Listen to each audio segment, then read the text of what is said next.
सुबह की हल्की धूप थी और बाजार की गलियों में ठंडी हवा चल रही थी।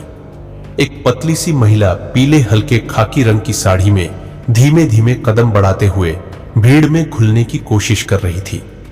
किसी ने सोचा भी ना होता कि वही सादी साड़ी पहने हुई औरत शहर की पुलिस सेवा की एक बहुत प्रभावशाली अधिकारी है।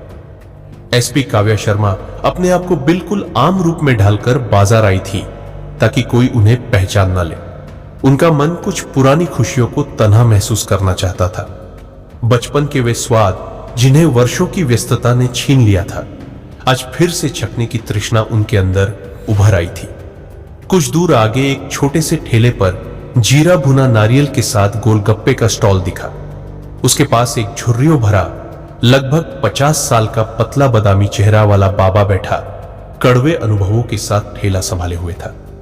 काव्या बिना किसी दिखावे के ठेले पर रुकी और बोली, अंकल एक प्लेट दे दो, बस वैसे ही जैसे बचपन में खाया करते थे। बाबा की आंखों में चमक आई और वे झटपट गोलगप्पे प्लेट में भरकर उसे दे दिए। काव्या ने एक एक गोलगप्पा लिया और जैसे ही मुंह में डाला, चेहरे पर वही मासूम सी खुशी फैल गई जो सालों से नहीं दिखी थी। बाजार की हलचल में वे स्वाद लेते लेते ही एक गुटर गुटर सी आवाज ने माहौल बदल दिया। 2-4 सिपाही एक बुजुर्ग सीधी गर्दन वाले इंस्पेक्टर के साथ आए और गुस्से भरे स्वर में बोले, अरे बकरे, पैसे कहां हैं तेरे? बाबा डर से कांप उठे, हाथ जोड़ते हुए बोले, साहब अभी सुबह है, किसी ने कुछ नहीं लिया, जैसा कमाऊंगा दे दूंगा, शाम को आकर लीजिए। सुनते ही इंस्पेक्टर के चेहरे पर आग आ गई। उसने बिना कुछ सुने बाबा की गाल पर जोरदार थप्पड़ मार दिया, ठेला पटक दिया और बोला, दिन में नहीं तो रात में दे देना, वरना जान समझ ले। इस थप्पड़ की आवाज काव्या के कानों तक पहुंची और उनका खून उबल उठा। वे चुपचाप उठकर बीच में आ खड़ी हुई और कहा, रुकिए, आप किस हक पर किसी वृद्ध से पैसे ले रहे हैं? किसी का ठेला पलटना और मारपीट करना कानून में कहीं नहीं लिखा। इंस्पेक्टर ने ठहाका लगाकर कहा, यह क्या, तू किस मालिकी की बात कर रही है? ज्यादा बोलोगी तो मैं तुझे थाने में बैठा कर दिखाऊंगा। काव्या ने आंखें उठाकर कहा, कानून के आगे सब बराबर है। अगर आपने गलत किया है तो कार्रवाई होगी। तुम्हें सत्ता से ऊपर समझने का अधिकार नहीं है। यह सुनकर इंस्पेक्टर और भी भड़क उठा। गुस्से में उसने काव्या की ओर भागकर तमाचा मारा। थप्पड़ इतना तेज था कि काव्या गिरने की कगार पर आ गई, पर उन्होंने हिम्मत जुटाकर खामोशी नहीं रखी। उन्होंने इंस्पेक्टर को चेतावनी दी कि वह इसकी रिपोर्ट करवाएगी। इंस्पेक्टर धमकी देकर चल दिया और बाबा के ठेले पर लात मारकर उसे उलट दिया। सारे चाट पानी सड़क पर बिखर गए और बाबा रोते हुए बैठ गए। इंस्पेक्टर ने थप्पड़ियों से उसकी पीठ पर वार किया और कहा, शाम तक पैसे निकाल लाएगा, नहीं तो जान तक जाएगी। बाबा घुटनों पर बैठकर विनती करते रहे। काव्या का दिल पिघल गया। वह बाबा को उठाकर उसका थोड़ा सा हाथ पकड़कर बोली, तुम घर जाओ, मैं तुम्हारी मदद करूंगी। बाबा ने आंखों में राहत के आंसू भरे और पूछा, बेटी तू क्या कर सकती है? तू हमारी हिफाजत कर सकेगी? काव्या ने एक ठोस वादा किया, मैं यह गुनाह करने वालों को छोड़ेगी नहीं। फिर वे वहां से उठकर अपने सिविल कपड़ों में वापस आकर सीधे घर चली गई। रात भर उन घटनाओं की हर एक कड़ी उनके मन में बार बार बजती रही। वे तय कर चुकी थीं कि यदि यह अन्याय खुला रहेगा तो यही दंडित होंगे।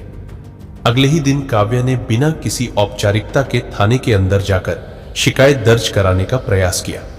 उन्होंने अपने फोन की रिकॉर्डिंग चालू रखी थी और पास पीस की सीसीटीवी फुटेज भी डाउनलोड कर ली थी। थाने में एक सिपाही ने कहा, इन पर रिपोर्ट कैसे करोगी साहिबा? वह तो हमारी कीर्ति है। पर काव्या ने शांत स्वर में कहा, कानून की रक्षा करना मेरी ड्यूटी है और अगर किसी अधिकार का दुरुपयोग होता है तो मैं उसे उजागर करूंगी। ऐसो ने घुटकर कहा, तुम्हें पता नहीं किससे उलझ रही हो। पर काव्या ने हार नहीं मानी। उन्होंने मामले की हर छोटी से छोटी बात डीओ और कलेक्टर के पास पहुंचा दी। कलेक्टर ने उनसे कहा, हमें सबूत चाहिए। काव्या ने फोन पर रिकॉर्डिंग सुनाई और सीसीटीवी फुटेज दिखाई, जिसने कलेक्टर का भी भीतर तक दिल हिला दिया। वे बोले, ऐसी सख्त बात है कि आगे की कार्रवाई तुरंत होनी चाहिए।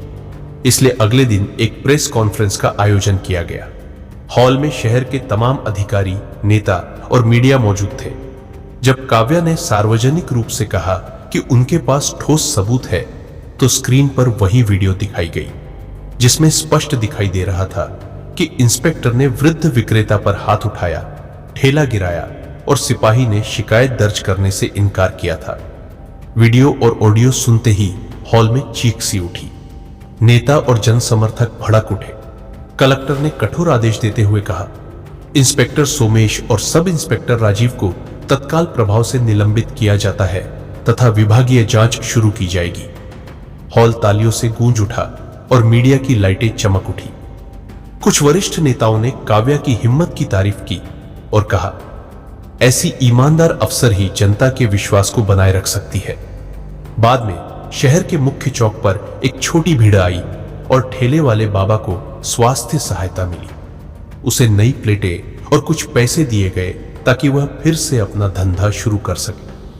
काव्या ने प्रेस से कहा, यह लड़ाई सिर्फ उस बुजुर्ग के लिए नहीं थी, यह हर गरीब के लिए है जो रोज अपने लिए डरता है। यदि कोई भी संवैधानिक अधिकार छीनने की कोशिश करता है तो कानून उसे पकड़ कर रखेगा। लोगों ने राहत की सांस ली और कई नागरिकों ने आगे आकर बताया कि वर्षों से कुछ दुर्व्यवहार का सामना कर रहे हैं। उनकी शिकायतों से जुड़ी बहसें शुरू हुई और प्रशासन ने यह घोषणा की कि जिले में गरीबों के संरक्षण के लिए विशेष निगरानी दल बनाया जाएगा। कुछ दिनों बाद जब विभागीय जांच पूरी हुई, तब यह साबित हुआ कि इंस्पेक्टर और सहायक पुलिस कर्मचारी ने अवैध वसूली और शोषण किया है। उन्हें सख्त दंड दिया गया और सेवा से प्रतिबंध लगाया गया। ठेले वाले बाबा की आंखों में अब दर्द नहीं था, केवल एक नई उम्मीद थी कि अब उनके साथ अन्याय नहीं होगा। काव्या अपने छोटे से कदम से यह संदेश देने में सफल हुई थी कि वर्दी का अर्थ शक्ति नहीं, जिम्मेदारी है। कहानी के अंत में बाजार में फिर वही हल्की धूप थी। काव्या ने एक बार फिर उसी ठेले के पास रुककर बाबा से कहा, अब चिंता मत करो, मैं तुम्हारे साथ हूं। बाबा ने सिर नीचे झुकाकर कहा, बेटी, तेरी वजह से मेरी जान और रोजी दोनों बच गई। काव्या ने मुस्कुराते हुए कहा, यह मेरा फर्ज था और हर नागरिक का भी। दोस्तों, अगर आपको यह कहानी अच्छी लगी हो तो इसे जरूर शेयर कीजिए और हमारे चैनल को सब्सक्राइब करना ना भूलिए ताकि हम और ऐसी कहानियां आप तक पहुंचा सकें। धन्यवाद।